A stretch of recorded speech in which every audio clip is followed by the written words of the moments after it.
What can you see, Tom? Not too much, Linda. This isn't a very strong telescope. It would be neat if there were a telescope powerful enough so that we could look right onto another planet, wouldn't it? But there isn't, and probably never will be. I wonder what we'd see. Hey, just imagine if there were another room exactly like this one, only way out there in space somewhere on another planet. And just imagine, instead of you and me, there would be two creatures from another planet looking through a telescope at our planet. I wonder what they'd be trying to find out about our planet. They'd probably be interested in the people on our planet rather than in just the planet itself. Just imagine that.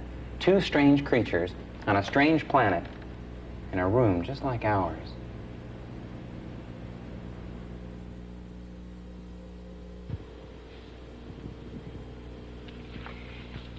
You realize, Lieutenant, that we must research this project thoroughly. Every detail. Do you hear me? Every detail. Yes, Captain. Right away, Captain. Whatever you say, Captain. Well, then, get busy. Start recording information. Get out your data information recording tablet. Okay, Captain. Shoot. I shall look into the viewerscope, and you shall record everything. Everything I see and everything I say. We'll start by giving this project a title. Let's see. We'll call it Human Life Processes. Human life what's-this? Human life processes. The things humans do that let us know they are living things.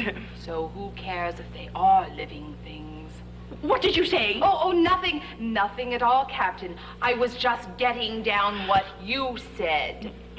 Human life processes. I want to find out if they really are living things, these extraordinary beings we found on Earth. Why? Why? Because it's interesting. That's the best reason for finding out about anything. There we are. There are some Earth planet living things. Now, if I could just find a human. Got one. Marvelous. Now we'll see what we shall see. It's moving. Look, the human is moving. Oh, that's a good sign. Movement is a life process. All living things on the Earth can move, and the humans are moving. Oh, you should just see them moving. How can I see them? You won't let me anywhere near the viewerscope. Quiet. I look, you record. Get it down, get it down. Humans move. Like all living things, they move. This research will make me famous. The more facts we get on humans, the more famous I'll be. So make sure you get it all down. Living things move, and so do humans. Yeah, Captain. I got it. Humans are living things. You proved your point. Can we go home now? All we have proved so far is that humans move. That doesn't tell us much at all. Yes. There are other processes we have to observe before we can be absolutely sure that they're living things. Yes, ma'am. Oh, now we're getting somewhere. We are? Seems to me we're still in exactly the same place. Fact number 2. Put it down. Put it down. Living things take in what they need, and look, the humans are taking in what they need. They're putting things in their mouths, and they're chewing. Oh, wonderful! They're taking in food. They're eating. Lucky them. Everywhere, all over the planet Earth, people are taking in nourishment, food and drink. Humans, like other living things, take in what they need. They take in food. Food. Have you got it down? Get it down! Get it down! Okay already. I'm getting it. Who needs humans anyway? What? What was that? Oh, nothing. I said humans are a long way away. Oh, marvelous. A real close-up right on the face. And I think I do believe that they're taking in something else as well as food. I wish they'd take her in, viewer, scope and all. They're taking in air. Air? Where? Oh, not in here, you space freak. On Earth. The Earth people, like all living things on Earth, need air to live. Just look at how they take it in. They take it in through the nose and the mouth, and then they let it out again. Now, isn't that cute? Humans take in air through the mouth and through the nose, and when they've taken in the air, they let it out, I suppose. Oh, get it down. Get it down. They breathe air all the time, and they breathe differently depending on what they're doing. Just look at them.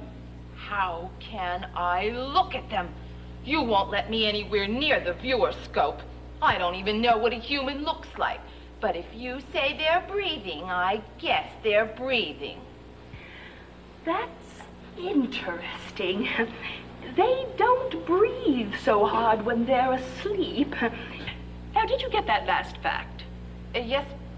What was that last fact, ma'am? Humans take in air. Now get it down. Humans take in what they need. Now get it down while I get back to my work. Oh, and here it is. The last bit of evidence. The last link in our chain of knowledge. Just look. Do you want me to put that down, ma'am? Young ones. Little humans. And they grow. Isn't that great news? Fantastic. Little humans grow. Is that what I'm supposed to put down? Yes. No. Be more accurate than that. More scientific. This is the research that will make me famous. So get it right. Humans can reproduce their own kind. Humans can what? Reproduce their own kind. Have young ones, like themselves. The little ones have a certain charm of their own, I suppose. A bit slobbery at times, and a tendency to make some unattractive noises. But as long as I don't have to live with them. They're small and helpless to begin with. And it seems they have two parents, a father and a mother. And sometimes they live together in a whole family. Oh, and the little ones tend to look like the parents. Like produces like. Isn't that always the way with living things? With living things on Earth it is. Living things can reproduce their own kind. And then the young ones grow and human babies grow. All over the Earth, you can find humans in different stages of growth. They start off very small, and then they get older, then bigger, and older, and bigger, and they change and grow all the time. I've done it. I've done it. I've got all the proof I need. Humans are living things like all the other living things on Earth. Hooray for you, Captain. You'll be famous. 3 jolly old cheers for the captain. Hip, hip, hip. Hooray. Oh, no need for that. Just as long as you've got it all down, I'll be famous as the one who discovered the truth about human life. Well, let's see what you've got down there. What? What's all that rubbish? You idiot. You ruined me. Ruined me. I'll never prove my research now. I'll have to start all over again. Oh, you are hopeless. Useless. Let's start again. Human life processes. Now, the first one was... Tom? Hey, Tom. I'm not sure I like the idea of being watched from another planet. Well, I wouldn't worry about it. It's impossible, really. I mean, as far as scientists are able to tell, it's completely impossible for there to ever be a telescope strong enough to see from one planet to another. Or at least well enough to see if life exists on it. Just the same, I can't help wondering if there are space creatures, what they'd look for if they could see onto our planet. Signs of life, probably. That's what we'd look for on another planet. Yeah, I guess we'd look for the same life processes that humans have. Well, 4 life processes. That's all we'd really need to look for. Wonder which one we'd notice first.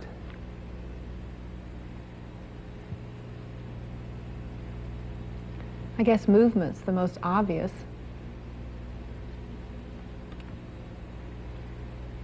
And eating, that's a good life process. And drinking. Well, taking in what we need. Oh, and breathing. That's another way we have of taking in what we need.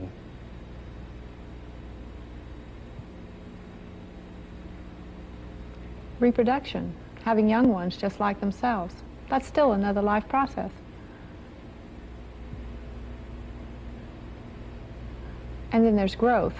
All living things grow, so we'd have to look for growth. I know it's impossible, but I still think it's fun to imagine that there might be creatures on another planet who'd like to know more about human life processes.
Wow. must be millions and millions of stars out there. Stars we don't know anything about. Just look at them all, Linda. Probably thousands of planets, too, Tom. Maybe even some planets very much like our own planet Earth. I think it's fun to pretend that somewhere, way out there, there might be some kind of space creatures living on another planet who'd like to know more about the Earth. We might even pretend that somewhere, way out there right now, there might be some space creatures trying to find out about human life. I know it's impossible, but still, it's fun to imagine it.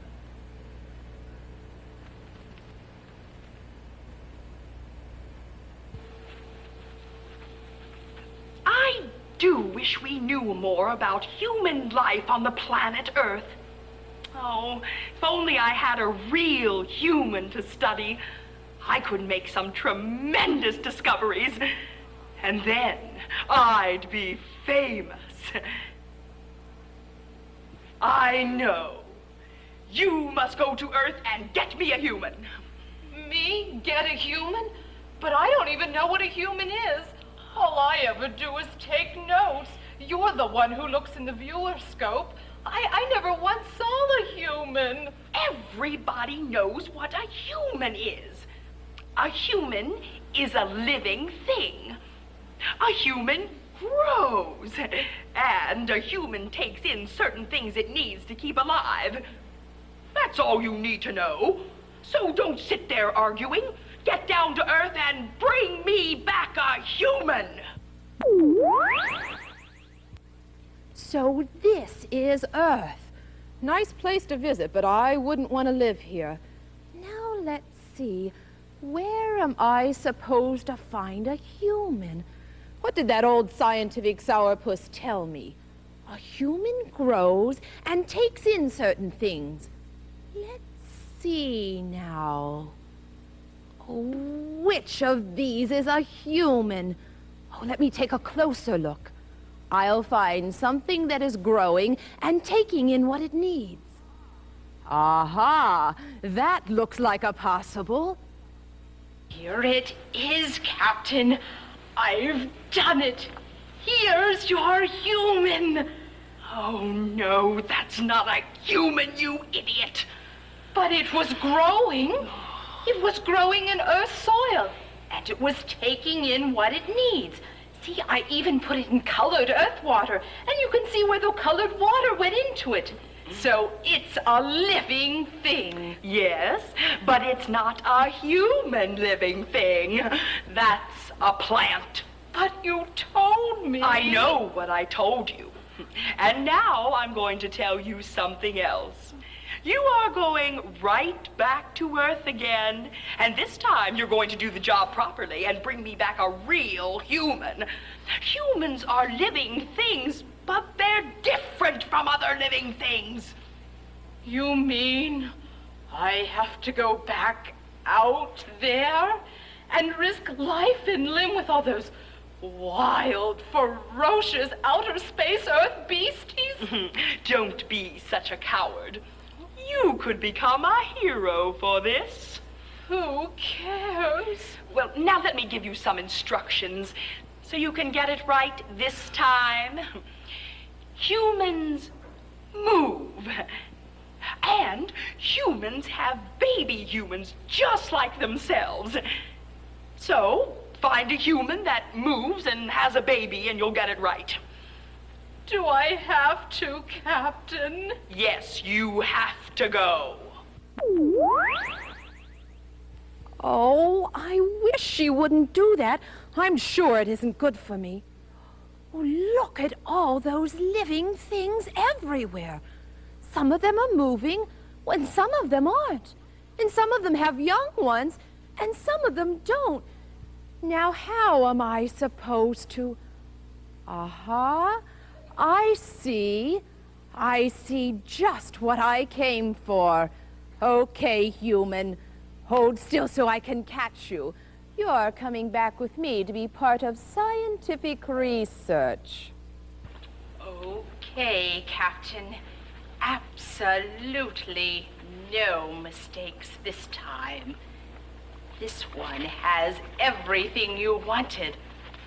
They even brought the young ones along for the ride. A real live human with young. Oh, that's great. Maybe there's hope for you yet. Well, don't keep me in suspense. Show me, where's the human? In there. Just gaze in wonder at your very own human. You total space freak! Can't you do anything right? They're not humans! But, Captain, you said... I know what I said, and I know what I meant, and you got it wrong again. But they were moving. And the little ones looked just like the big ones. And they were eating. And they're sure to grow, so what's wrong with them? I don't know. Don't bother me for answers. All I know is they're not humans. Oh, now what am I forgetting? What is there about a human that's different? Oh, I know. They have, what do you call them? Things that hang down by their side. Long thingamajigs that they can reach with. And at the end of these things, they have 5 smaller things that they can pick things up with. That's it. That's the difference. Now that's what I call really helpful information. So, that's what you have to look for. A human that has things hanging by the side with, what do you call them at the end? Well, so, off with you. And this time, get it right. Now to find something that is a human, something that has thingamajigs at its side with whatchamacallits on the end of it that can be used for picking up things. Oh, just once I wish that crazy captain of mine would have let me look through her viewer scope. Well, then I'd know exactly what I'm looking for. But this time I'm going to get it right. I'll show that miserable, misguided missile. Are you ready, Captain? Here's what you've always been waiting for. Your very own human. Well, I'll have to see it to believe it. But I don't really see how you could have gone wrong this time. Oh, I didn't, Captain. I didn't. This time, everything is right. Here it is. You useless piece of atomic space dust! That's not a human! But it has everything you said. It has hands and arms. That's what those things are called. The other living things I brought didn't have hands at all. So this has got to be a human. Look, it has fingers. No, those, what did you call them? Hands, yes. They're not right at all.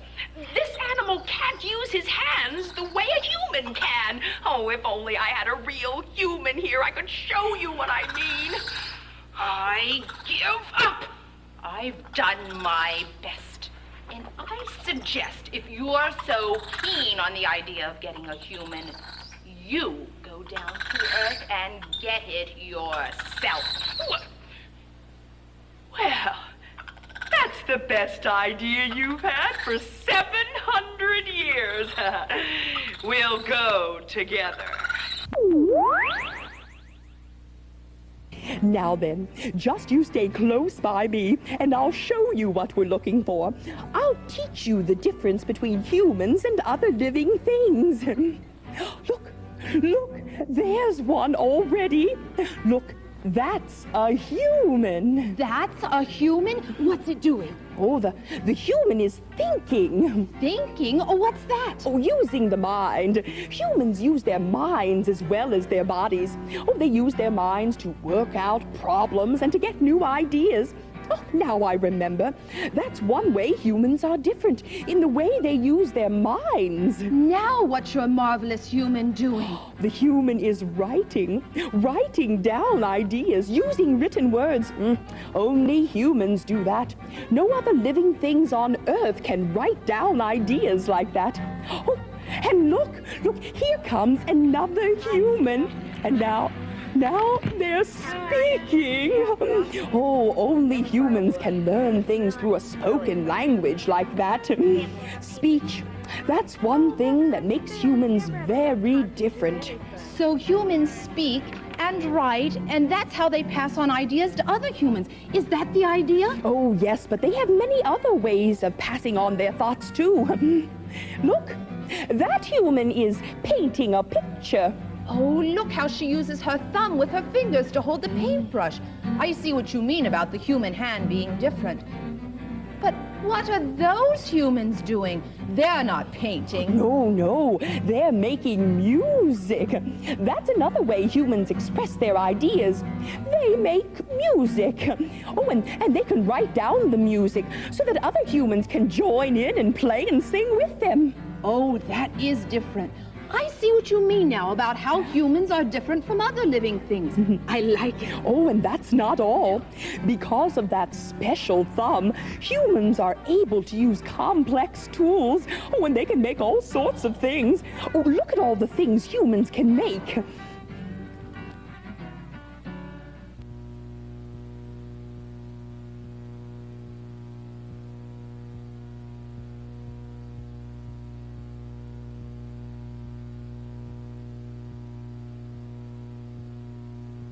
So there.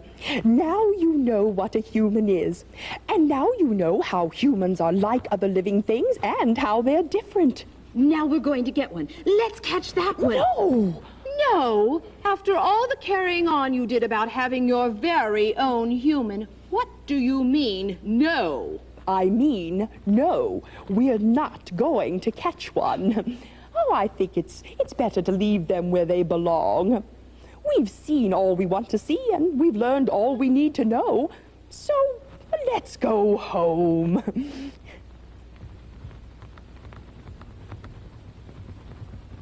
Okay, time to get the information recorded. What information? The information that tells us how humans are different from other living things. Let's see. How humans are different. Where will we begin?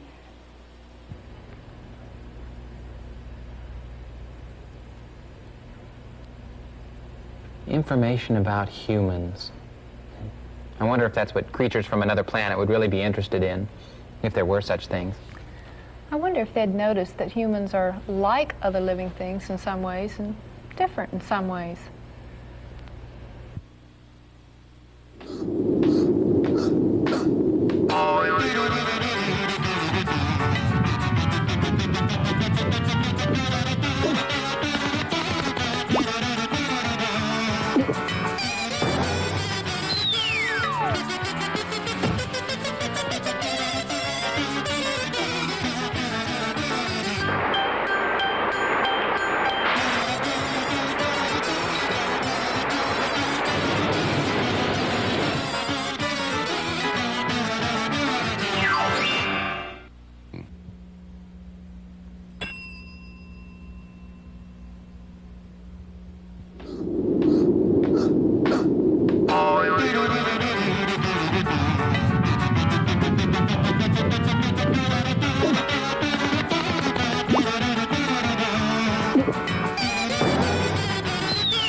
Can I come in? Oh, hi, Chris. Hi, Robbie. Yeah, come on in.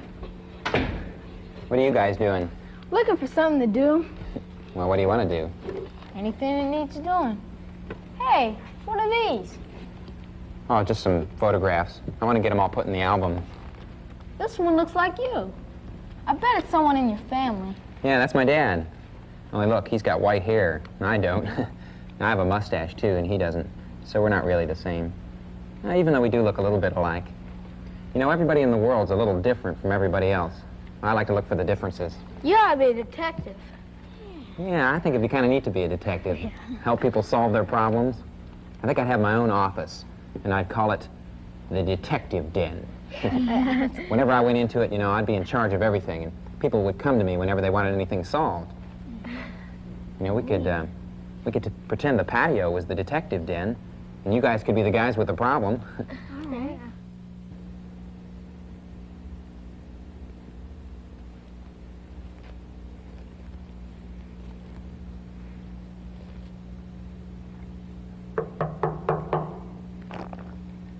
Come in. We've lost her. We lost Mrs. Marshmallow. She came for a walk with us in the park and we've lost her. You've got to help us find her. Well, who is Mrs. Marshmallow? That's not her real name. She's our neighbor. We call her Mrs. Marshmallow because that's what she looks like. She's soft and cuddly, and she has white hair. Oh, well, then the case is almost solved. Well, that's your first clue. She's got white hair. And your second clue is, she's cuddly. So all you have to do is look for somebody that fits that description. That shouldn't be too hard. Well, let's go. Let's go and find her. Oh, wait a minute. You don't have enough facts. No. There must be hundreds, thousands, maybe even millions of women that got white hair and are cuddly. Now I'll have to wait for those crazy kids to come back so I can tell them a thing or two about the differences in people.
We didn't find her. We asked everyone in the park, but no one's seen her. We thought we'd found her. It was a lady who was cuddly and had white hair. But when we got up to her, it wasn't Miss Marshmallow at all. Someone who looked sort of different. That's what I would have told you if you'd stayed and listened to me. You see, those two facts aren't enough to pick out one person from all the others. Well, you know that every person in the world is a little bit different from every other person, right? Well, you need to find the details that are different. Like the fact that she's not too tall. I mean, not much taller than me. Well, now that's a good fact. And she's sort of heavy. Is that what you need to know? It helps. Now you know she's sort of heavy, she's not too tall, she's got white hair, and she's cuddly. Now we're getting somewhere. Let's go ask some people if they've seen her. Those two are in such a hurry. They still don't have enough facts to find Mrs. Marshmallow. I mean, nobody's going to recognize her from that much information.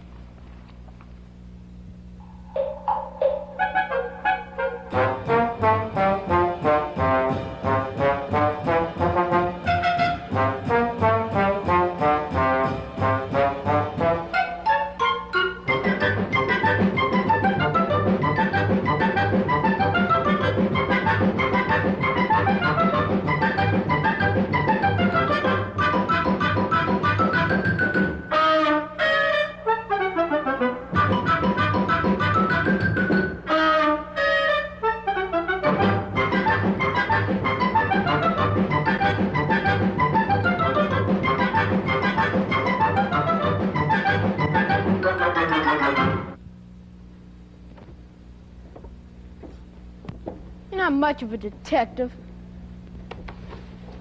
We still haven't found her. People said they seen her, but it wasn't Miss Marshmallow they saw. Only someone who looked a bit like her.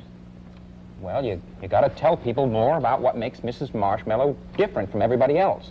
More facts. More facts? We told you everything we know about her. Have you? I doubt it.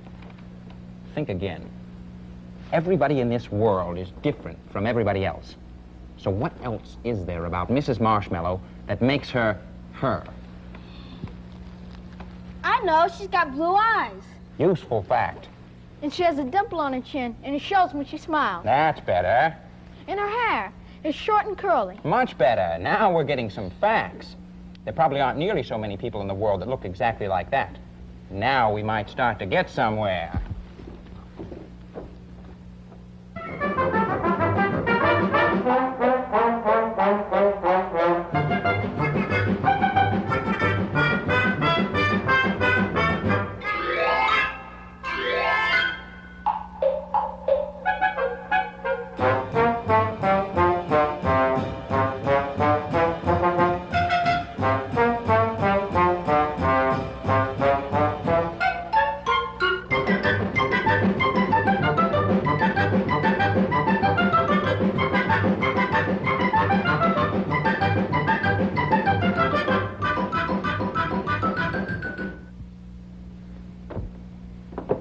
Everyone's seen her.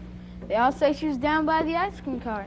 The only problem is the ice cream cart's gone home, and there's still no sign of Mrs. Marshmallow. Well, we'll just have to put up a notice. I made one up for you just in case you'd need it. Lost, stolen, or strayed, Mrs. Marshmallow. If found, please return to the detective den. Reward? Hey, there's a whole description at the bottom. I bet we'll be able to find her now. Okay, here's what you do. Take this down to the park. Put it up somewhere where everyone will see it, and then we'll find out what happens.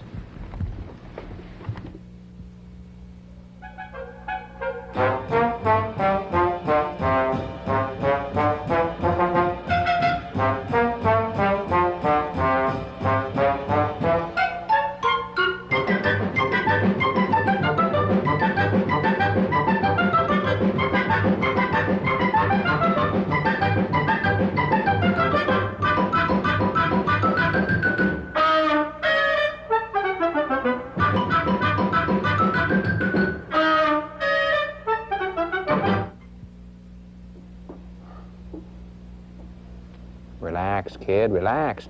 These things may take a little time, but somebody's bound to come along with some information soon. Well, Robbie's at the park just in case. But I bet we'll never find her. See, what did I tell you? Come in. I'm here for the reward. I'm Mrs. Marshmallow. You're not Mrs. Marshmallow. Well, she does look like your description, a bit. But that's not Mrs. Marshmallow. I can prove it. Here, write your name. I told you that wasn't Mrs. Marshmallow. Mrs. Marshmallow's left-handed. And this woman wrote with her right hand. Now, that was a good fact. Some people are left-handed. Of course, there's other differences we can look for, too. Like, some people have earlobes close to their heads. Now, other people have earlobes that hang free. Some of the differences we get from our parents, like the color of our skin and our eyes, and even the color of our hair. And yet, even then, nobody ever looks exactly the same as their parents. Come in. Okay, where's the reward? Here's your Mrs. Marshmallow. But I'm not Mrs. Marshmallow. I just want to be left alone.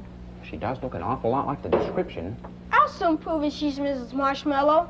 Wiggle your ears. Wiggle my ears. Good heavens, child, I can't wiggle my ears. Well, Mrs. Marshmallow can. She's got the wiggliest ears in the world. Let's... That's another interesting fact. Some people can wiggle their ears. Some can't. Some people can wriggle the skin on their heads. Others can't. And some people can curl up their tongues. Yes?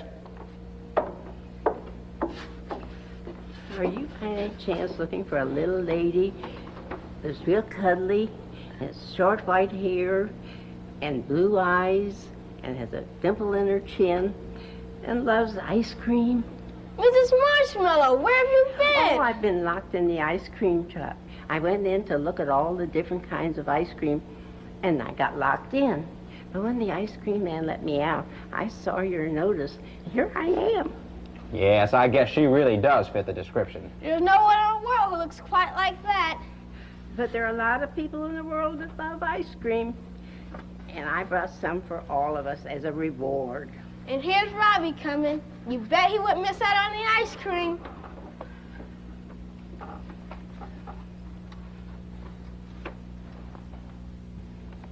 Yeah, I bet I could solve all the problems. Just by getting to the facts. Like the facts about missing people? Yeah. Now, if I were looking for you, I'd get a description of you first. What would your description have in it? Well, information about your height and your weight and your eyes and your hair and your skin. Well, here, stand up. Okay, now, I'd say you're about 135 centimeters tall, weigh maybe 36 kilograms. You have dark brown eyes, sort of a short afro, and brown skin. Hey, that's what I look like. Oh, yeah, you do fit the description, but you don't really look alike. Let's see what's different. Okay, first of all, Robbie, I think you're a little taller than Chris. And, okay, Chris has got a lot higher forehead. See, Robbie, your hair comes down over your forehead more. And, oh, Chris, you've got a gap between your front teeth, and Robbie doesn't. I guess it goes to show that people can be a lot alike and still look really different. I can do this. Gee, I can't. See, I can do it, too. So, Robbie and I are alike in that way, although we're different in a lot of other ways, too. Everybody in the world's a little different from everybody else. Well, for example, what's different about this person? What particular things would you talk about in describing this person? Yeah, you could talk about age, and hair, and teeth, color of eyes, color of skin, and color of hair, what there is of it. Now try this one. How would you describe her? As well as talking about general features, you can add to a description by talking about expression, can't you? What sort of expression does this person have? Now, how about this extraordinary creature? What could you say? Here's a familiar face. How would you describe this person? What's different about you? How would you describe yourself so someone could pick you out in a large crowd?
Come in.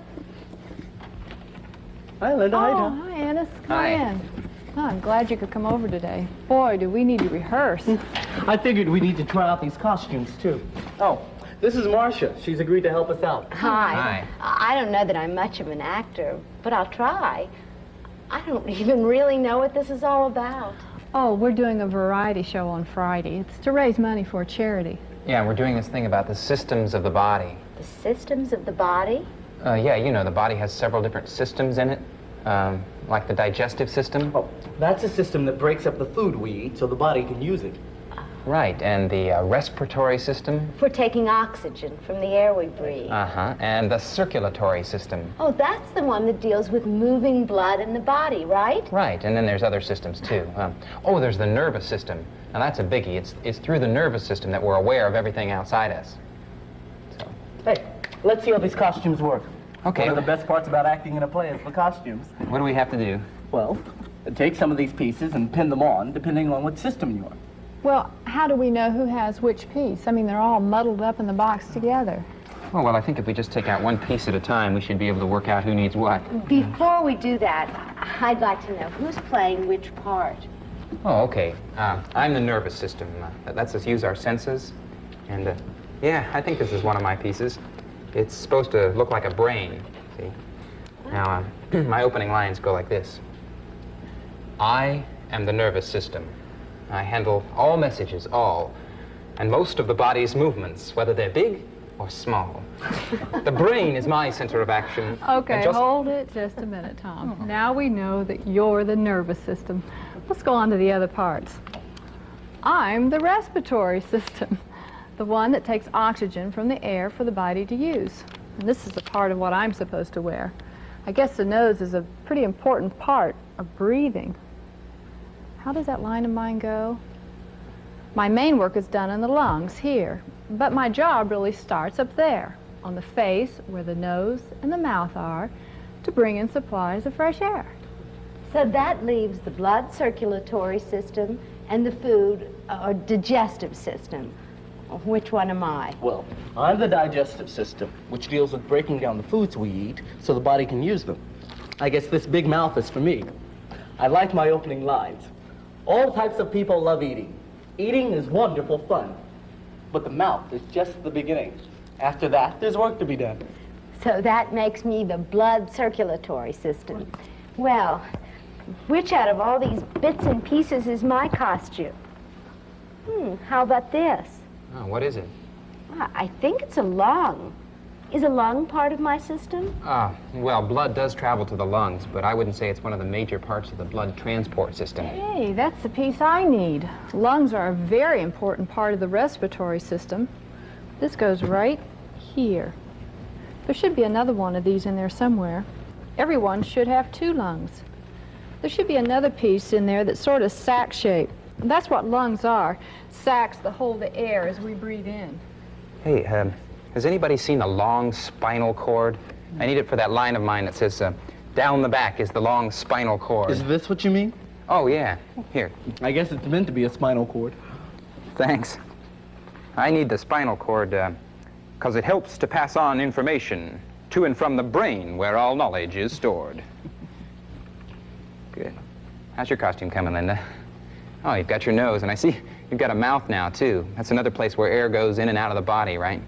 And you've got both lungs in place. Yeah, but I can't find that piece that connects the nose and mouth to the lungs, the trachea. No one can breathe without that piece. It's the windpipe that goes all the way down here from the nose and mouth to the lungs. Gosh, I hope it's in here somewhere. Hey, this is me, this great big heart. The heart's got to be the most important part of the blood circulatory system. The main pump, you might say. Oh, here's another biggish piece, but I don't think it's mine. See, what is it? That's my main center of action. That's the stomach. That goes right here. Lovely stomach. That's where all the yummy food goes. Of course, it's not the end of the food's journey. What do my lines say? Oh, the stomach has so much to do. It's a bag full of muscles and juices that change food to be useful to you. How did that sound? Does that sound like a stomach? Good. Hey, good. Maybe you could do that part like a stomach that doesn't have much food in it. One that only has stomach juices in it. And then you could growl a lot. From the stomach, the journey continues. Food goes to the intestines small. Well, its name comes about because it's narrow, but in length it is not small at all. Ah, then this must be the small intestine. See, it's all folded up the way the small intestine is inside the body. Boy, if you ever stretched it all out, though, it sure would be long enough. Oh, boy, thank you. That's just what I needed. What are these strange-looking things? They look like gloves with colored fingertips. And that, my dear, is exactly what they are. You mean they're part of your costume? What are they? Fingertips. Are fingers part of the nervous system? Of course, my dear. There are nerve endings in every part of your body. That's how you're able to do things. The brain directs various parts of the body to carry out actions. But I still don't understand about the fingertips. And what about this brightly colored nose? Is this part of your costume too, Tom? Ah, it certainly is. And these ears, yes.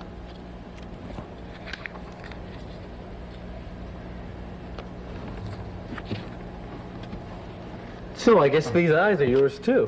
Right. Oh, and this marvelous mouth.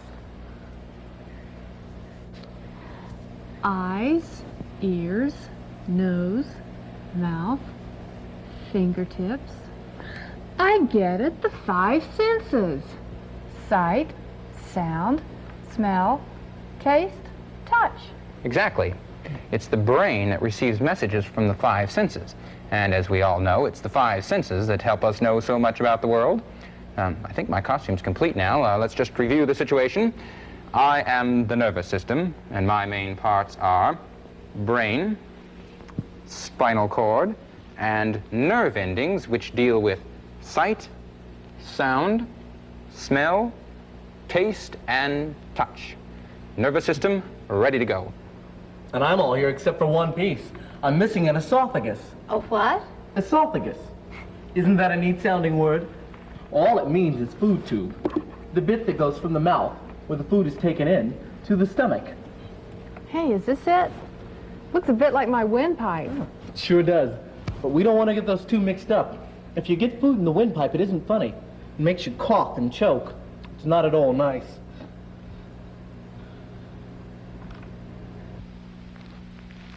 Ah, that's what I needed. Let's see. Digestive system, pieces in order. Mouth, where food is taken in and saliva begins to break it down. Esophagus, food pipe, down which food travels to the stomach. Stomach, where juices work to break down food further. Small intestine, where more juices go to work, so the food is broken down enough to be passed by the blood into every cell in the body. Large intestine, from where all waste is passed out of the body. Everything that isn't waste goes into the bloodstream to feed every cell in the body. Digestive system ready to go. How about you, Linda? Well, I think I'm ready. Let's have a final check. Respiratory system, nose and mouth for taking in air. Windpipe for taking the air from the nose and mouth to the lungs. Lungs, where the oxygen gas is taken from the air, and it's in the lungs that the oxygen is passed into the bloodstream, and the waste, carbon dioxide, is passed back to the lungs and out of the body. Oh, and look at this. This is the diaphragm. It's a strong muscle that helps the lungs move so they can get bigger or smaller. Respiratory system ready to go. Well, I'm not ready. I think they forgot to pack most of my costume. All I've got so far is the heart. And there's got to be more to the blood circulatory system than that. Well, wasn't there anything else in the box? Only these 2 rolls of tape, but I can't see that they'd be much use to me.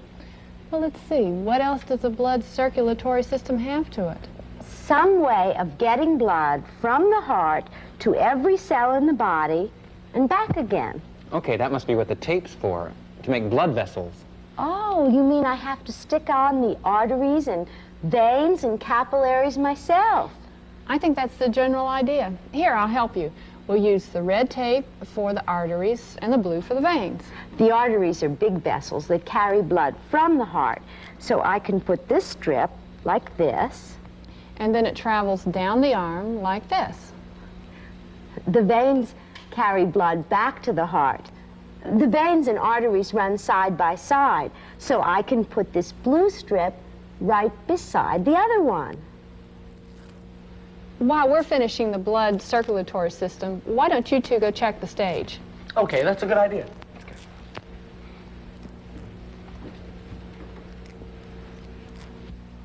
Here's the body, and all the systems will be inside it when we start the act. It's a good thing we're only doing some of the body systems.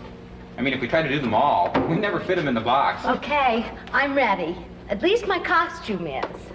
See, she has the heart, the main pump, and she has some of the main blood vessels for carrying the blood throughout the body. Well, I guess you couldn't show all the blood vessels, especially the really tiny ones. Oh, you mean the capillaries? You know, that network of really fine vessels all through the body. No, you need a microscope to see those. So I'm only showing some of the main ones. Okay, places, everybody. We'll all be inside the box, right? Only I'll come out first, just to show how important the nervous system is. Sure, John. Oh, well, if it weren't for the nervous system, I mean, none of the others would work, right? Come on, let's go. Okay, I think we're ready for a rehearsal of All Systems Go. Your body has systems inside it that reach from your toes to your hair. And here are the systems we'll show you. They deal with nerves, food, Blood and air. systems, There's oxygen. nerve, food, And blood transport too. systems, all work together for you. I am the nervous system that helps with your 5 senses, and my main parts are brain, spinal cord, and nerve endings. I'm the digestive system. I help break down food, and my main parts are mouth, esophagus, stomach, small intestine, large intestine. And I'm the respiratory system, the one that takes oxygen from the air. And my main parts are nose and mouth, windpipe, lungs, diaphragm. I'm the blood circulatory system, the one that deals with moving blood throughout the body. And my main parts are heart, blood vessels. Oh. And those are the systems we'll show you. So now it's All Systems Go. Systems, they're on the inside though they don't show.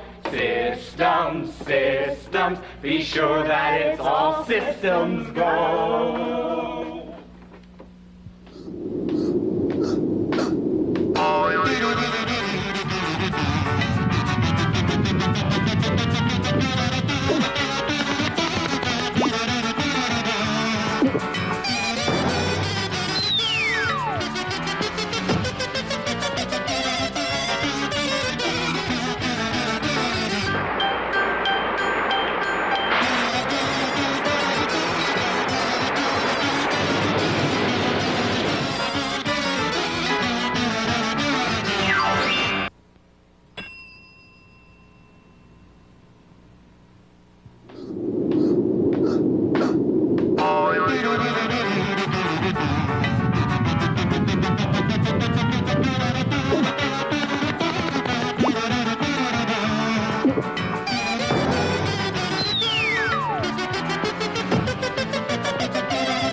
I'm glad you came over today, Kathy. You can help me with my baking. What are you making? Oh, several things. Hey, you don't look very happy today. What's the matter? It's my birthday.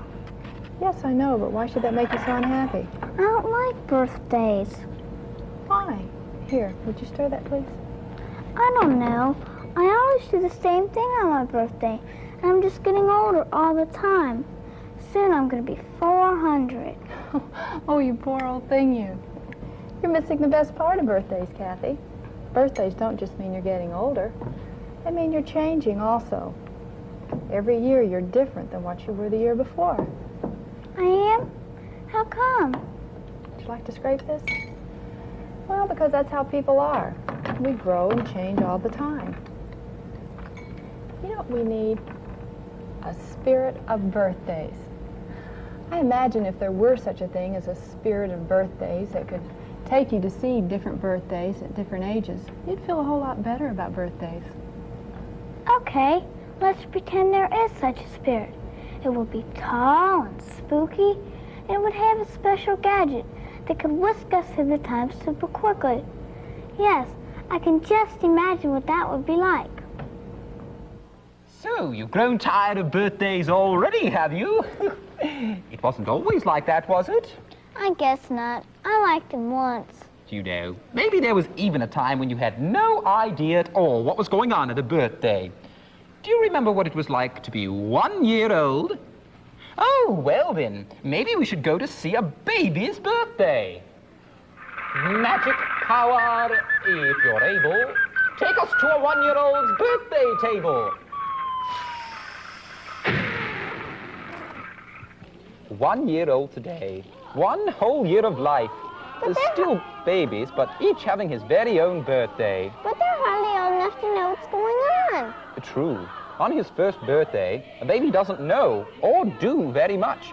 Most babies that age can't talk, and some of them can't walk either. And they don't have too many teeth, so there are some party foods they can't enjoy. And they can't play party games and things, can they? Right again. A baby's muscles aren't strong enough or well-trained enough to enjoy things like party games. The other people seem to be enjoying the party a lot more than the babies. See, I told you birthdays weren't much fun. Now, let's not decide too soon. Babies do a lot of growing and changing very quickly, you know. Just a few more years and those little ones will look and be very different. There's a big difference between a baby and a child. I could show you that difference if we went to visit the birthday party of a child. Okay, let's go to a child's birthday. Very well then. As they say in the best magic stories, your wish is my command. Magic powers, without going wild, take us to the birthday of a child. So, what do you think of this birthday? Well, they're not babies. How do you know? They're bigger for one thing. They've got lots more hair. And they've got more teeth. And some of them have gaps where their teeth have fallen out. And they're a lot more grown up than babies. I told you, babies grow and change fast. And they keep on growing and changing fast while they're children. And it's not just that they look different. No, they're acting differently too. They can run and stand up and play party games. And all sorts of things that the babies can't do. That's because children learn a lot in the early years of their lives.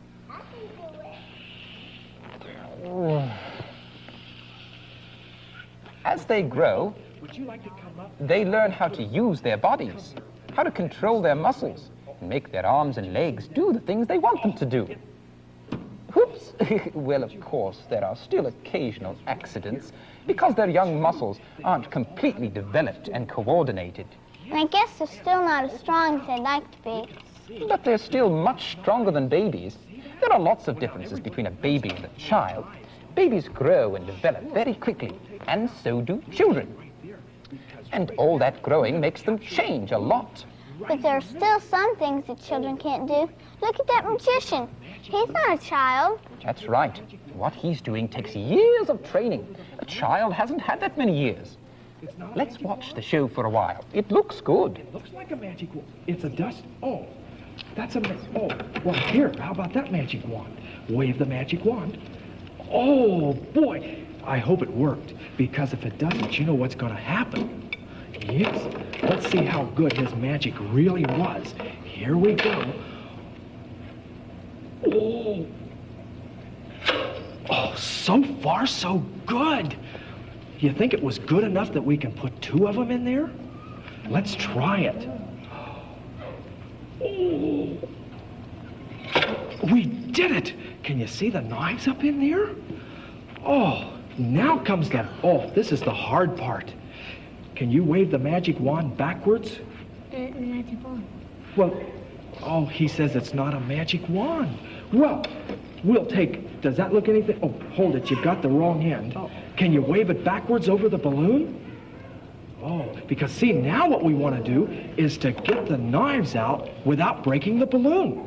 Oh, I hope we can do that. Let's try it and see. Oh, so far so good. Here. Boy, I hope his magic was good. You know what? I think he did it. Right there, we have someone. Oh. Hey, you think I might be able to do that when I grow up? Maybe, but before you're grown up, you'll have to be an adolescent. A what? An adolescent. That's just another name for teenager. Someone that's between being a child and being an adult. Hey, would you like to see a teenage birthday? Do they grow as fast as children? These, what did you say? Adolescents. Yes, indeed they do. In fact, for some people, their adolescent years are the ones in which they do the most growing. Let's take a look. Okay, that sounds good. And I thought you didn't like birthdays. Well, other people's birthdays are okay. Here we go, then. Magic power in our presence. Take us to the world of adolescence. Ooh, how's that? Okay, those are teenagers. See, most of them are bigger than the children, and yet they still look young, and they don't have gaps in their teeth anymore. Teenagers who look after their teeth should have all of them at this age. A lot of growing happens in these teenage years, and young people sometimes grow at different rates. See, those people are not the same size, even if they are about the same age. And at this age, it's easier to tell which of them will grow up to be men and which will be women. They all seem to be enjoying themselves. True, but I can't help wondering, is that all they ever do? Dance and listen to music? No, teenagers can do lots of things, you know that. Oh, well, I guess you're right. Lots of teenagers have jobs, don't they? Even the younger teenagers, 13 and 14, can do some jobs. Grass cutting and babysitting, things like that. And as they get older, they take on more and more responsibility. Some teenagers are good at sports, too. And some of them are even in the Olympic Games. And I guess lots of them are good musicians, too. I wish I was a teenager. Oh, you will be, but only if you keep having birthdays. You'll continue to change and to grow until you're just like those adolescents there. But, of course, you won't stop at adolescence. You mean I've got to go on and get older? Yes, you'll go on and become an adult. That's the way it is with people. Baby, child, adolescent, adult. But what if I don't want to grow up? What if I don't want to be an adult? Oh, you'll want to when you get there. That's one of the nice things about growing up. Every age and every stage has its own good things, which you enjoy when you get there. Of course, there always are some grouchy people who never enjoy anything or any age, but they're the ones who miss a lot. You think being a teenager is fun? Well, being an adult can be great, too. Let me see if I can get this broken down, moth-eaten magic power of mine to take us to an adult party. Hold on tight, we're on our way to see an adult at his birthday.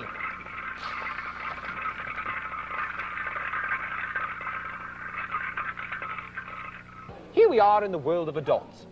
They don't look so bad, do they?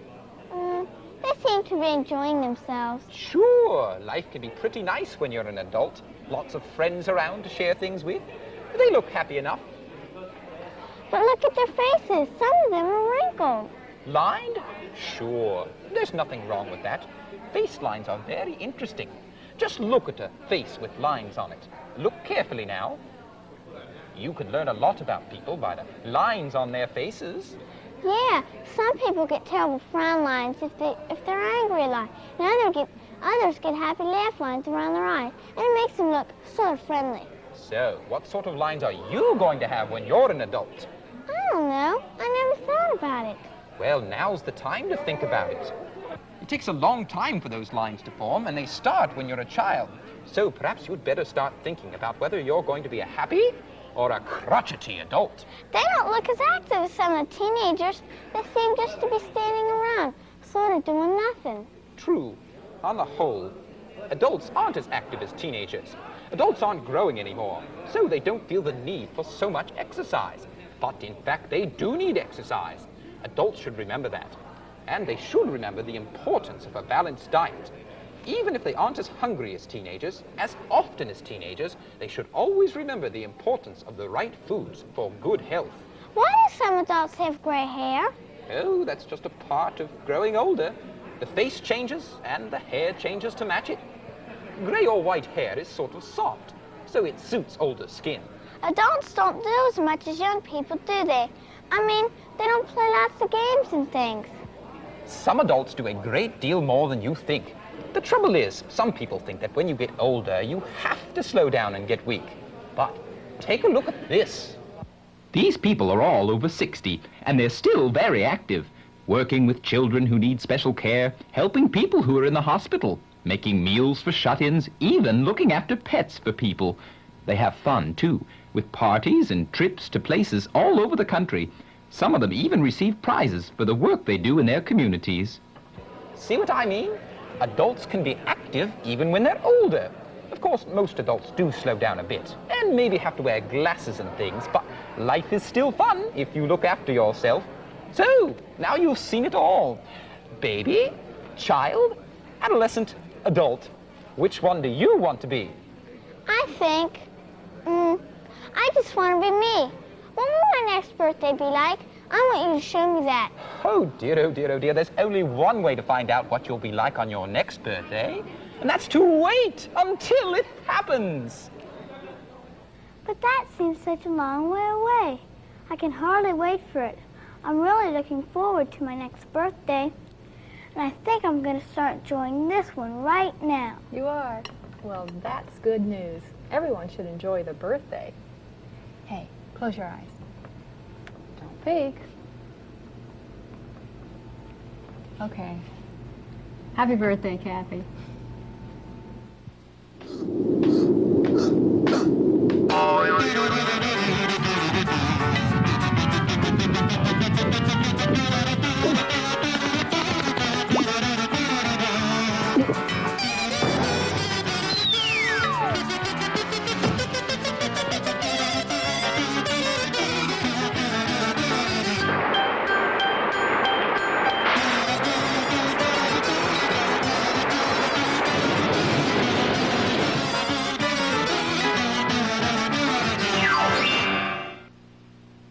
Casting.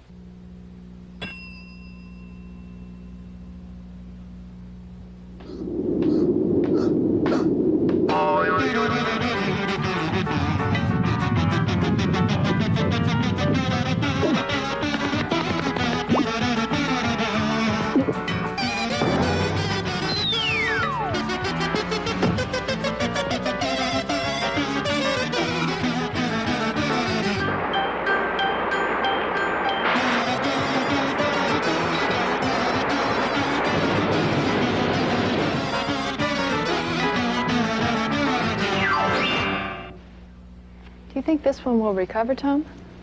Oh, I hope so. I think it might just need some more water. Well, I'm glad I don't feel like that, all droopy and weak. You'd have to be feeling pretty sick to look that bad.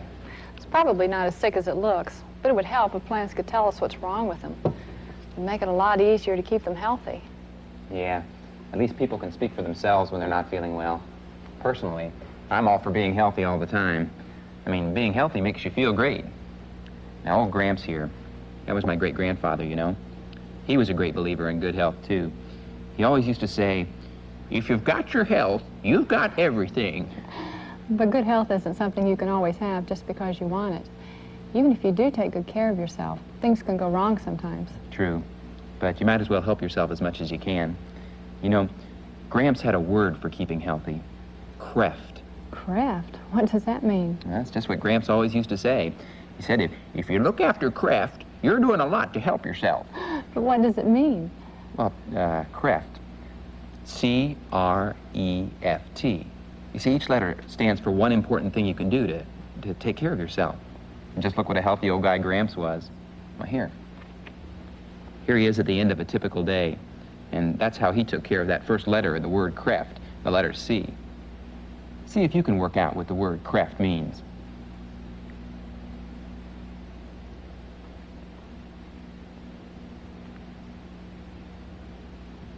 It's not hard to see what the C stands for, is it? C for cleanliness. Keeping clean is an important part of good health.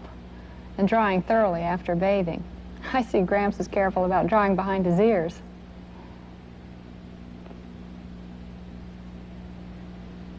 Okay, let's look at this next lot of pictures. That should show us something about the R in the word creft.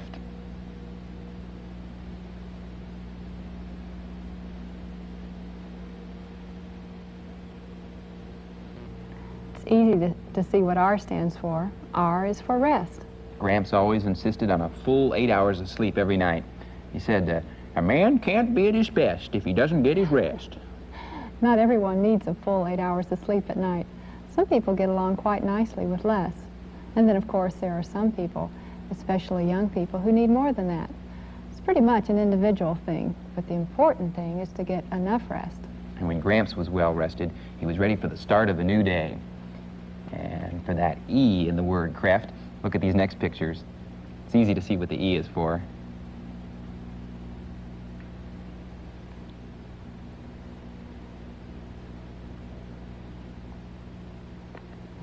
Obviously, E is for exercise. Gramps liked to take his exercise early in the morning. He said the world looks best first thing in the morning, and jogging was his favorite exercise. Of course, jogging isn't the only good way to get exercise, but the important thing is that exercise does help keep the body healthy. One thing about exercise, it makes you hungry. I bet Gramps had a good appetite. And that, of course, is the F in the word creft.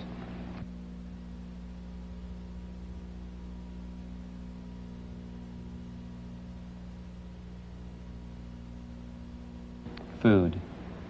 So now we have C for cleanliness, R for rest, E for exercise, and F for food. And Gramps was pretty fussy about food. Look, he even kept pictures of the kinds of foods he said were good for him. He was very big on what he called balancing the diet. And that's why he chose these foods with natural carbohydrates in them. And these with lots of proteins in them. And these fresh fruits and vegetables with minerals and vitamins. And he did allow for some natural fats and sugars. The things he didn't like were lots of sweet stuff made from refined sugars and too many fatty things. He knew they weren't good for him. Okay, now we know what C stands for, and R, and E, and F. But what about the T? What does the T stand for? Now take a look at the next picture. Can you tell from that? T is for teeth. Right. Gramps had wonderful teeth all through his life. He took great care of them, and he always followed his dentist's instructions to the letter. So, there you have it. Old Gramps and the Kreft Plan. I guess we could all follow the Kreft Plan for good health. C for cleanliness, R for rest, E for exercise, F for food, good food that is, and T for proper tooth care. But even if we follow all of these things to take care of ourselves, there may be times when we get sick and need some help. And that's why we have doctors and dentists and clinics and things to look after us when we can't look after ourselves. There's a story about those public health services. It's a story you can all join in. You see, there are blanks in the story where certain words have been left out. See if you can find what word fits in each blank. The words you will need are dentist, doctor, clinic, ambulance, hospital. Those are all public health services that can help us when we're not able to care for ourselves. Listen again to each word and then listen carefully to the story and see if you can put the right word in the right blanks. Dentist, doctor, clinic, ambulance, hospital. And here's the story. There once was a fellow who was using a hoe. While using the hoe, he broke his big toe. He went to his neighbor. His neighbor said, "Neighbor, how can I help?" "Oh," said the fellow, who didn't quite know, "let's just tie this bandage around my big toe." "A bandage? Oh, no," said the neighbor. This shocked her. You need proper treatment. You're needing a... We're off to the doctor. That's the one who will know just what's to be done to fix up that toe. Doctors work closely with their patients, carrying out routine examinations, advising parents, calling in specialists if they're needed. Doctors take care of all kinds of troubles. When necessary, they order x-rays or different types of tests, or medicine that will help their patients get well. One day the fellow had a pain in his tooth. He'd forgotten to clean them. I'm afraid that's the truth. He went to his neighbor. His neighbor said, "Neighbor, how can I help?" "Oh," said the fellow who was feeling the pain, "just pull it right out, then it won't hurt again."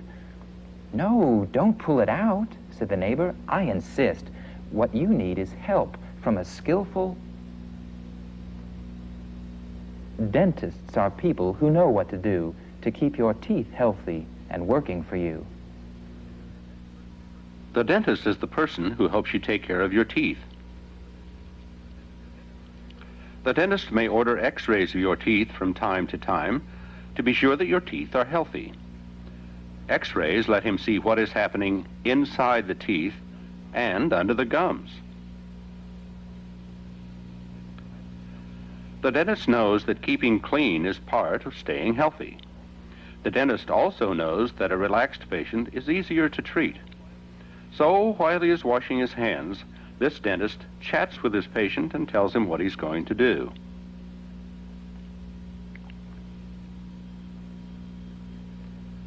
This dentist and his patient are good friends because the boy knows that the dentist is there to help him.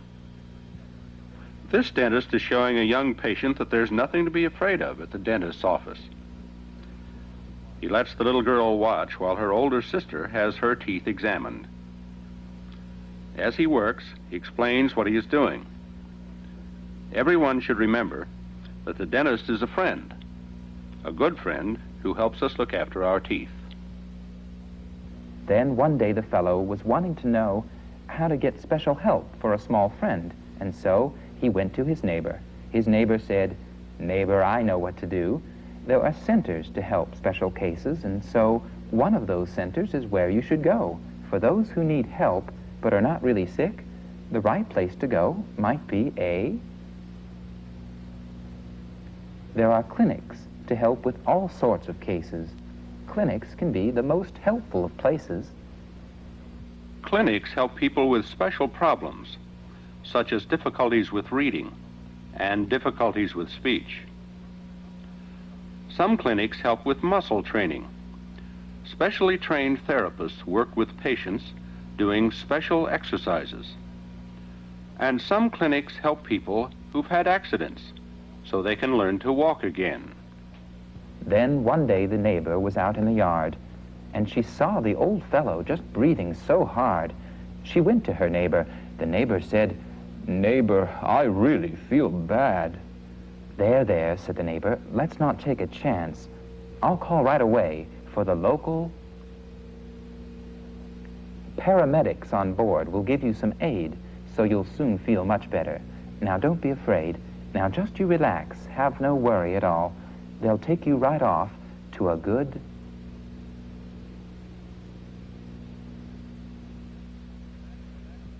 When an accident happens, paramedics are the people who come with the ambulance and take care of the injured person.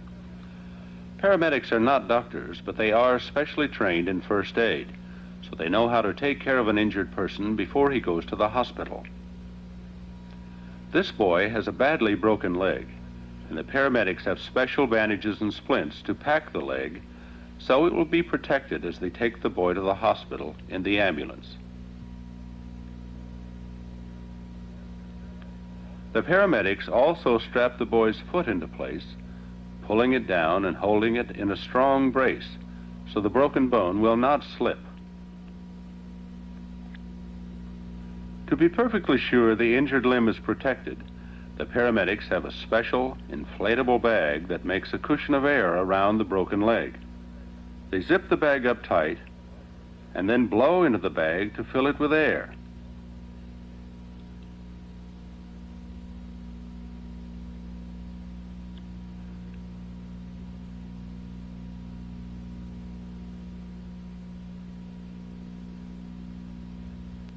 and then the patient is ready to be moved safely.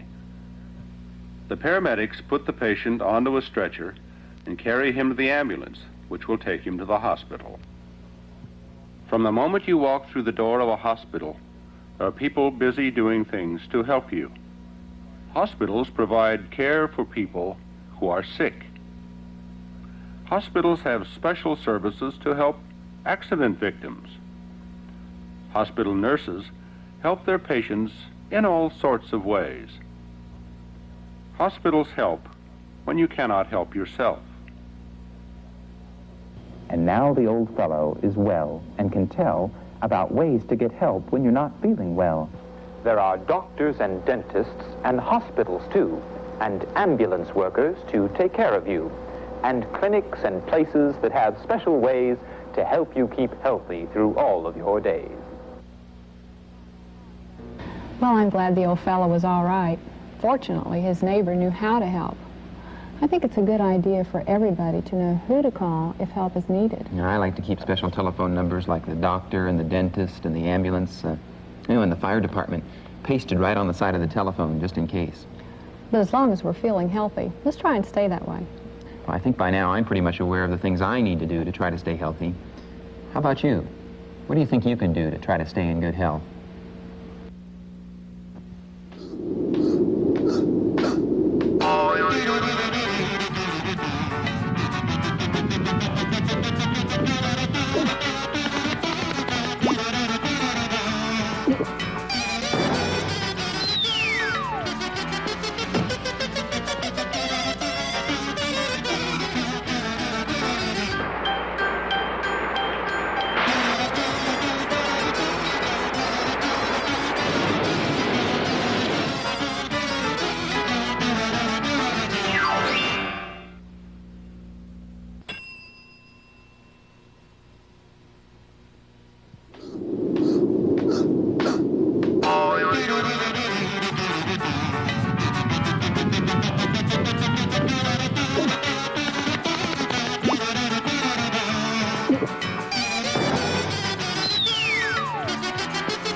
What on earth is the earth made of? That's the question the little girl in this story has to answer. The story is called The Terrible Troll and the Materials of the Earth. And this is how the story begins. One day, a little girl was skipping happily through the woods.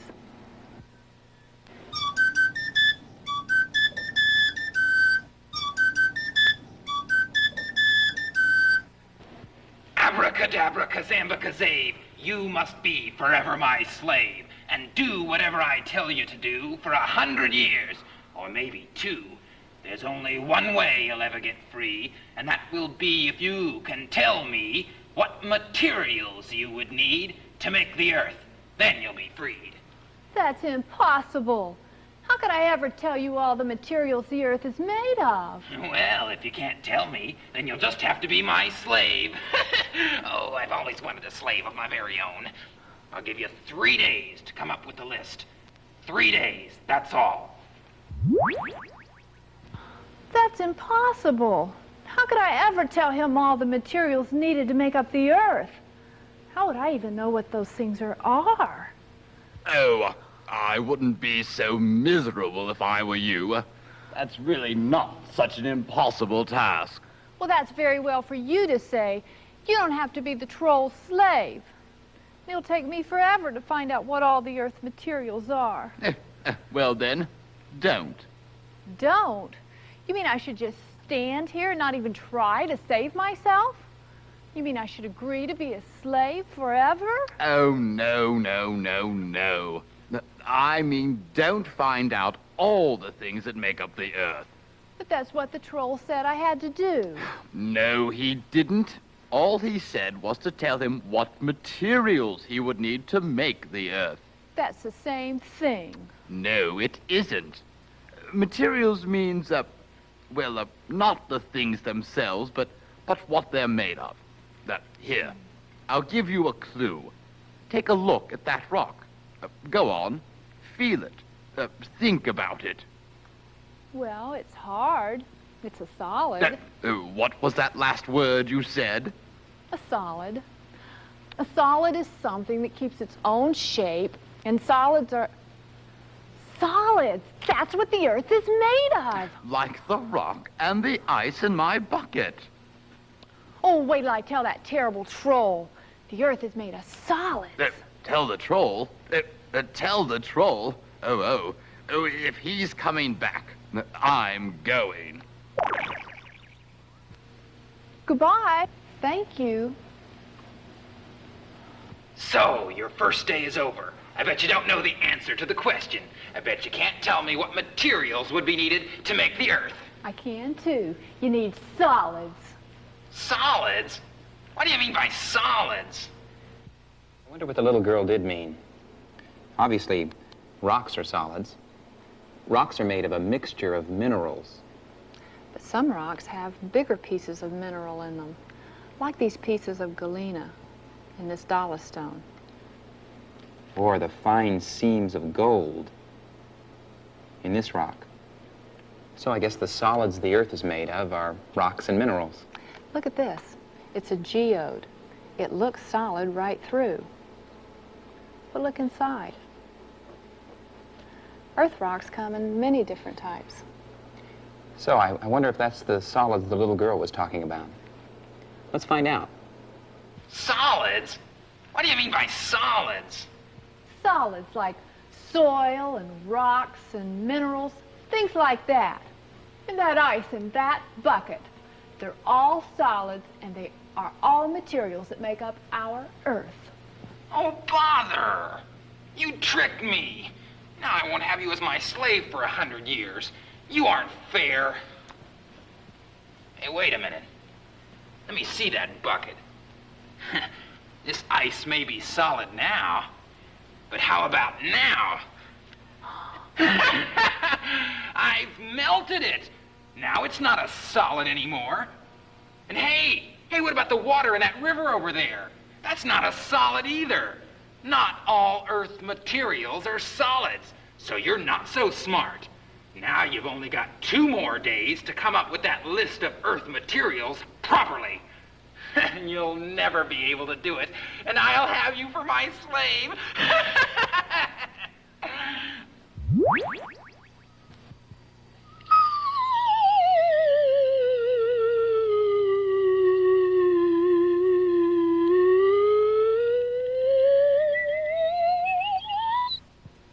Now what am I going to do? The Earth is made up of more than just solids. What a fuss you do make. The problem isn't really all that hard, you know. Well, that's very well for you to say. You don't have to be this troll slave. And neither do you, if you'll just think a bit. Oh, the Earth is made of solid materials, but not only of solid materials. Think about what the troll said. Think about the river. Tell me about the river. Well, the river is water. Oh, exactly. Like the water in that bucket. Now tell me, what do you know about water? Well, water is wet. Water can pour. The water takes on the shape of whatever you put it in. Water is a liquid. So? So? Oh, you mean there are liquids that make up the Earth as well as solids. Liquids like the water in the ocean and the water in rain and the water in that river. Quite so. And the water in that bucket. But I don't understand how the troll changed the solid ice to a liquid. Well, ice is a solid, but it's really water in a solid state. And if you get it hot, it will become a liquid again. Hey, that's right. It's still the same water, isn't it? It's just changed from one state of matter to another. Oh, right. It changed from a solid to a liquid when the troll made it hot. Oh, good. I can't wait to tell that terrible troll. Oh, the terrible troll. If he's coming back, I'm leaving. Thank you. Goodbye. You're gonna be my slave. You're gonna be my slave. The second day is already over, and I bet you still don't know the answer to the question. I do too. The earth materials are solids and liquids. That's what the river is, a liquid. Liquids? Yeah, but what's a liquid? Well, obviously, the little girl meant that water was one of the natural liquids on the earth. There's lots of water in the earth. But I wonder what some of the other natural liquids are. How about petroleum? That's a natural liquid. It comes from deep in the earth, and we use it for gasoline or petrol to run our cars. And we use it for making plastics. Oh, and I can think of another natural liquid. Look at this. It's lava from a volcano. Lava is liquid rock, and it's another one of the natural liquids in our earth. I wonder if those are the liquids the little girl told the troll about. Liquids? Yeah, but what's a liquid? Water and petroleum and lava, those are natural liquids, and they're all materials that make up our earth. Oh, bother! You tricked me again. Now I won't be able to have you as my slave for the next 100 years. Oh, but wait a minute. Let me see that bucket again. Oh, that water may be a liquid now, but how about now? Oh, I'm evaporating it. Now it's not just a liquid. What's that coming off the top? That's not a liquid. It's not a solid either. And hey, what about the wind blowing through the trees up there? That's not a solid or a liquid either. So you're not so smart. There's more to earth materials than solids and liquids. So you still haven't broken the spell. And now you've only got one more day to come up with the answers. You'll never be able to do it.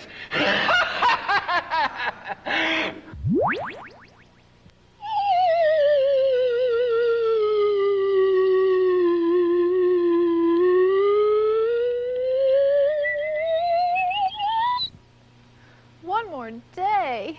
That's all I've got. And then I'll have to be the troll slave forever. Unless you start to use your common sense. Well, that's very well for you to say. You don't have to be the troll slave. And anyway, I don't see what else I can find out. There's nothing else left here to see. Oh, you might try looking at that bucket for a start. The water's changed. Now, how did the troll do that? Oh, it doesn't matter how it happened. What matters is that the liquid is changing. It's disappearing. It's evaporating. First, you had solid ice. And when the troll added heat, you had liquid, the water. And then he added more heat and the water turned into steam. Oh, so what do you know about steam?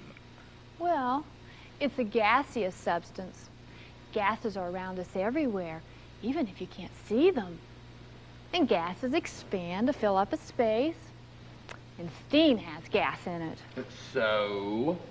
Oh, I see. Some of it became a gas. That's another earth material. Oh, exactly. That's the only other one you need to know.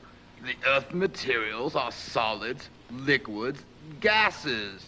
Oh, wait till I tell that terrible troll. Ooh! Tell the troll what? Uh-oh. Time for my exit. Tell the troll what? That the earth is made up of 3 states of matter. Solids and liquids and gases. Gases? What are gases? Gases. Let's see. What did she mean by gases? Well, to begin with, air. Air is really a mixture of natural gases. Maybe we can't see them.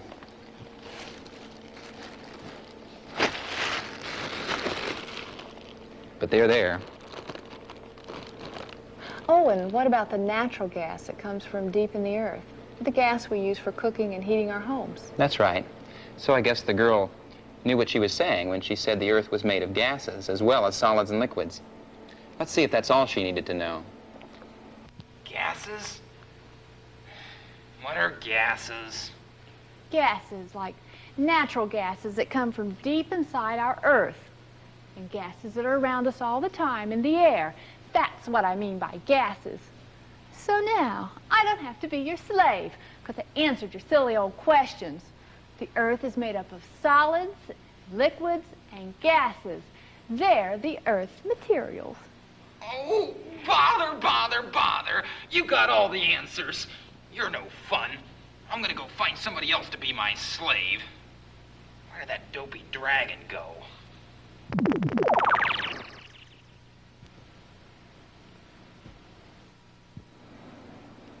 And so the little girl went on her way, and she didn't have to be the troll's slave for 100 years.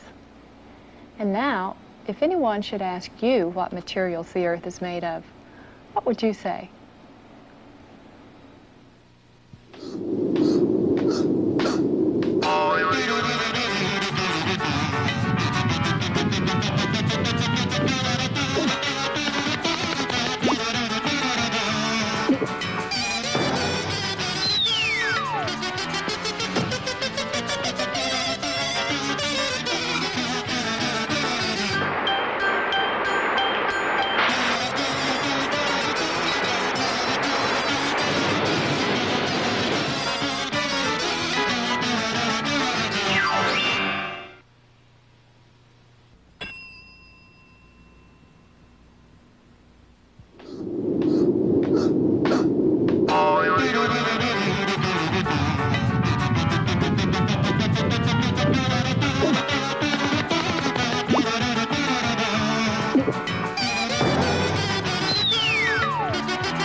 Da-da-tum, da-da-tum, da-da-tum.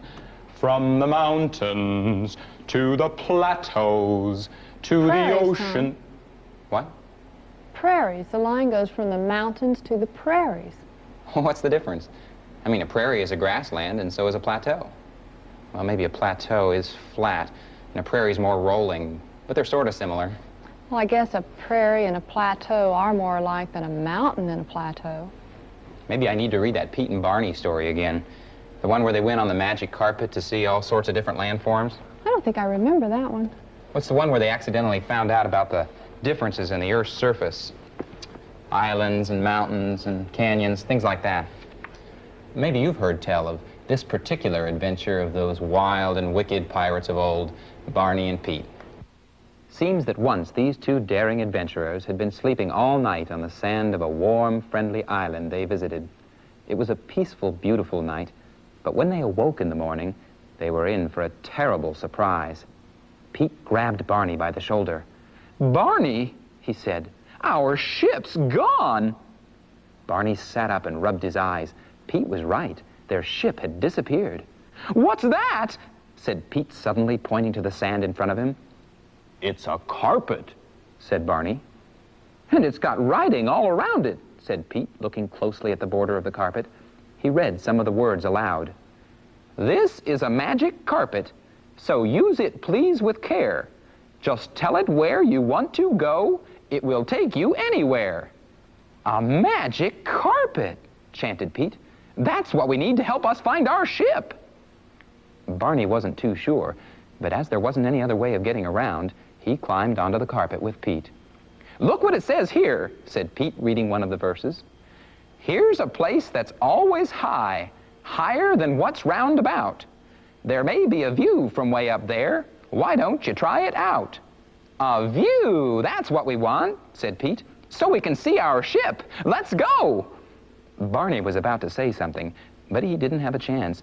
No sooner had Pete finished his sentence than the magic carpet began to wiggle and shake, and in no time at all, it was flying high over the ocean. "Oh, my," said Pete, holding on tight. "I don't think I like this. It's not nearly as nice as being on a ship. And it won't do us any good either, said Barney. We won't find our ship on a mountain. A mountain? Gasped Pete. Is that where we're going? Poor Pete and Barney. They would be lost without their pirate ship, wouldn't they? But I think it would be neat to have a magic carpet to ride around on and fly over all the different landforms. Which mountains would you want to fly to? There's so many different mountains in the world. Look at these. They come in different sizes, and they come in different shapes. Mountains often have snow on the top because they're up high where the air is colder. Not all mountains are steep and craggy. Some are even rounded on the top from the effects of wind and weather. And between mountains, there are valleys. Valleys can be wonderful places for growing things because they're protected by the mountains and they get a good water supply from the mountains. And often new soil has been washed down from the mountains too. A lot of times you can find a stream at the bottom of a valley. We can see the new soil on the right side of this valley stream. And here we can see how rich the growth can be around a valley stream. But I don't think a stream, even a valley stream, sounds like the best place in the world for a pirate ship to be. Let's go back to the story and see what happened. Pete didn't think it was worth going down onto the mountain, so he looked at the verses on the carpet again and read the next piece of writing aloud. It's a long way down, and its sides are steep. At the bottom you may find a river that is deep. A river, said Pete excitedly. That's what we need. But I really think, Barney began, but Pete interrupted him quickly. That's what we need, Barney. Let's go! No sooner had he said these words than the carpet took off again at great speed. Oh, my, said Pete. This is going to be a rough ride. And it isn't going to do us any good, said Barney, because we're headed for a canyon. A canyon? Gulped Pete. How do you know? Because that's what a canyon is, said Barney. It's a landform that is very steep and deep and probably has a river at the bottom. And somehow I can't see Barney and Pete finding their pirate ship in a canyon, can you? It might be a little hard for them to find their way down into it. A canyon can be formed by a river flowing along a smooth piece of land. And over billions of years, the river wears away at the surface of the earth, and the riverbed gets lower and lower down. This is what the beginning of a canyon might look like. In millions and millions of years, that river could wear its way a long way down through the rock and soil until it looks more like this river in Chelly Canyon. See how deep the walls of the canyon are? It's interesting how the canyon walls look as if they've been sliced through, and you can see all the different layers of rock that normally would be hidden underground. The canyon's a pretty interesting place to visit, but somehow I don't really imagine finding a pirate ship there. I wonder if Barney and Pete ever went down into the canyon. Let's go on with the story and find out. Pete peered cautiously over the edge of the carpet. I don't think we'd find our ship down there, he said. You're absolutely right, said Barney. He began to read the verse at his end of the carpet, but Pete interrupted him by reading another verse aloud. Here's a place that's level and very often flat, with hardly any trees and such. Now, how would you like that? Oh, I like the sound of that, said Pete. Let's go. It really won't do us any good, Barney began, but it was already too late. The carpet was taking off again at tremendous speed. Well, now you've done it, said Barney. Oh, I don't know what you think you're going to find on a plane. A plane? Asked Pete. Why do we need a plane? We've already got a flying carpet. Not an airplane, said Barney. A grassy plain. A piece of level, flat land that's good for growing grasses and things, but not much good for trees. Is there any water there? Asked Pete. Plains sometimes have rivers running through them, said Barney, and sometimes they have lakes on them. Well, that sounds good, said Pete. Maybe we'll find our ship there. And maybe they won't. Plain. That's a good word for the plains, because that's really what they are, sort of plain. Plains are low-lying places, and not very many trees grow there, and it makes it a good place to have farm and grazing lands for animals. See how flat the land is? very different from mountains or canyons. And see how the grass can grow well on the plains when it gets the sun and water it needs. Plains may be near mountains, but they're very different from valleys because they're wider and they don't have mountains on both sides. And there's another sort of plain, too, called a plateau. A plateau is a high-up plain, and it can happen when a mountaintop is worn down and flattened over millions of years. So a plateau and a plain are sort of the same, except a plain can be on low ground and a plateau is high. Still, it doesn't seem like a very good place to find a missing pirate ship. I wonder where Pete and Barney would go to next. Barney thought it might be a good idea to bring the flying carpet down on the plain for a while so they could rest, but Pete wanted to find the pirate ship as soon as possible. "Hey, listen to this," he said to Barney as he bent over the next lot of printing on the carpet. I wish you'd let me read, began Barney, but Pete went right on. "There's very little rain in this very dry spot, but there's plenty of sand, and the days can be hot." "Doesn't that sound good?" said Pete. "Hot days and lots of sand. All that sand could be a beach. Let's go!" And no sooner had he said this than the carpet took off again in another direction. "I don't think you're going to like where we're going," said Barney, pulling his hat firmly down over his ears. "We're going to a desert." "A desert?" asked Pete unhappily. "How do you know?" "Because a desert is a place that's usually very hot during the day," said Barney, "even though it's often freezing cold at night. And a desert is a place where there's very little rain." A desert is a place which might look as if nothing could live there, but in fact there's lots of life on the desert, life specially suited for desert living. In the Arizona desert, we can see special low bushes that can grow even in all that heat. There are many different types of desert plants, so deserts aren't really bare. And deserts aren't really as sandy as most people think. More often, the desert has a hard, gravelly surface, and sometimes it's even covered by fist-sized rocks. And deserts don't have to be hot. You can have deserts in cold places, too. And deserts aren't always flat, either. The wind blows the sand into hills called sand dunes. Some deserts even have what looks like sand mountains. Water is scarce in a desert. Water holes can be as much as 200 kilometers apart. But where there is good water, you'll find trees and other plants. A place like that is called an oasis. But even an oasis wouldn't be the best place for finding a lost pirate ship. I guess Pete and Barney would have to try at least one more landform in their search. Pete didn't like the sound of the desert at all. "I don't want to go there," he said. "Isn't there somewhere else we can try?" "Yes, there is," said Barney. "There's a verse at my end of the carpet, which is probably the one we want." "Well, why didn't you say so before?" asked Pete. Barney took no notice of the question and read the verse aloud. "Surrounded by water on every side. This is a good place for a boat to hide." "Well, that's it, said Pete. "Let's go." "That's what I've been trying to tell you all this time," said Barney as the magic carpet sped up once more. "A piece of land surrounded by water is an island." "And an island is right out in the middle of the ocean," said Pete. "Come on, carpet, let's hurry." An island sounds like a good place for them to look. But Pete wasn't quite right when he said that islands are always in the middle of the ocean. Some islands are, like the Hawaiian Islands. They're out in the middle of the ocean. And this type of island is called an oceanic island. But there are islands closer to the shore of a big landmass. They're called coastal islands. Places like Manhattan Island, Staten Island, and Long Island in New York, and lots of smaller islands along the coastline. They're all coastal islands. And there are even inland islands, like these in the middle of lakes and streams. In the city of Montreal in Canada, that's an entire city that is built on an island. But I guess the sort of island that Pete and Barney needed is the type of island that's in the middle of the ocean. Let's find out if they found their ship.